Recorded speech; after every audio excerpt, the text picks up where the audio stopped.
In this video, I will address 3 steps for you to stop being seen as a nice guy. So, I will present 3 steps for you to abandon this trait, as you may have already realized that being nice and trying to please at all costs is not effective. It doesn't bring any benefit, besides making you feel less respected and valued, resulting in difficulties to conquer the woman you desire. Being a nice guy doesn't bring advantages, and that's what I would like to emphasize here. Being a nice guy is completely different from being a good man, who respects women, has values and principles, and doesn't treat others in a way he wouldn't want to be treated. The nice guy I'm referring to here is someone who underestimates himself, who puts himself in the background, something that often goes unnoticed.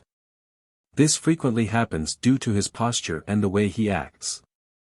Everything starts with his mindset, his thoughts about himself.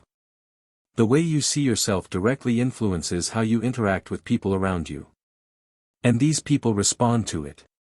Now, going back to the 3 steps for you to stop being a nice guy, and this includes ceasing to be excessively complacent, both with women and in your life in general, so that people respect you more, admire you, and get closer to you.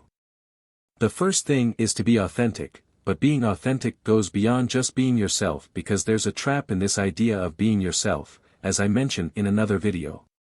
The authenticity I'm mentioning here is about being honest with yourself, about expressing what you really think. So, imagine you're going out with that woman, and she tells you she hates meat, she's a vegetarian, and she doesn't like barbecue.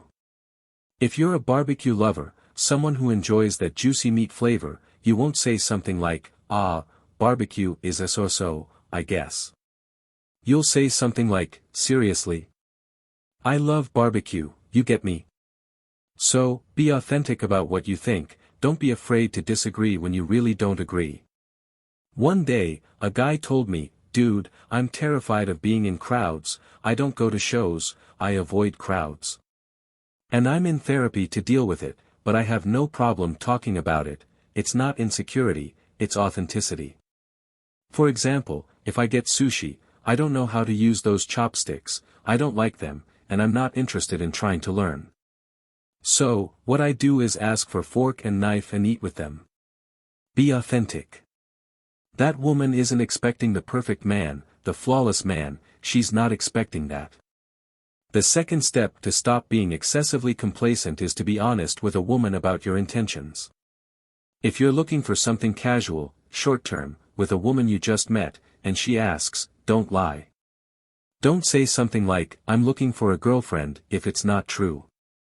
Tell the truth. Women nowadays value men who are honest about their intentions, and this earns many points. You can say something like, maybe I want to get married someday, but right now I'm more interested in having fun, meeting people, and experiencing different things. Or, if you're tired of shallow relationships, you can say, I'm looking for a woman who really interests me, who's worth it. But I'm calm until I find that person, in the meantime, I'm meeting people. It's authenticity without devaluation. They're not looking for any woman, any person who shows up. They want a meaningful relationship. And you should also filter, evaluate. So, summarizing, the first step to stop being excessively complacent is to be authentic. The second is to be honest about your intentions.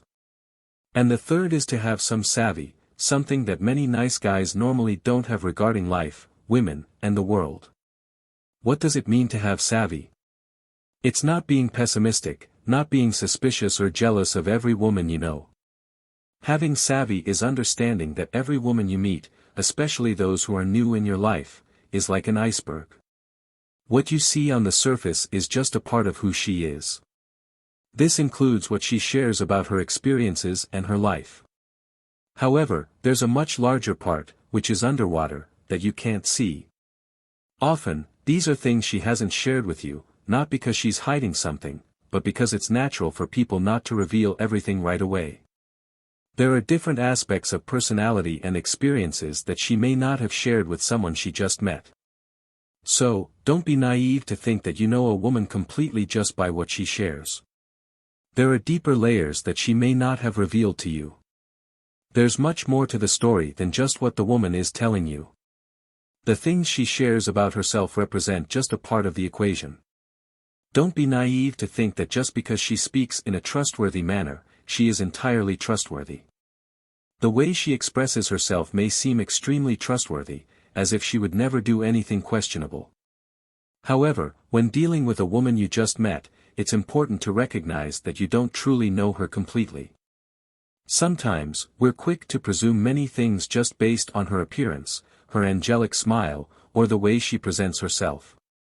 But often, reality is different from what we assume.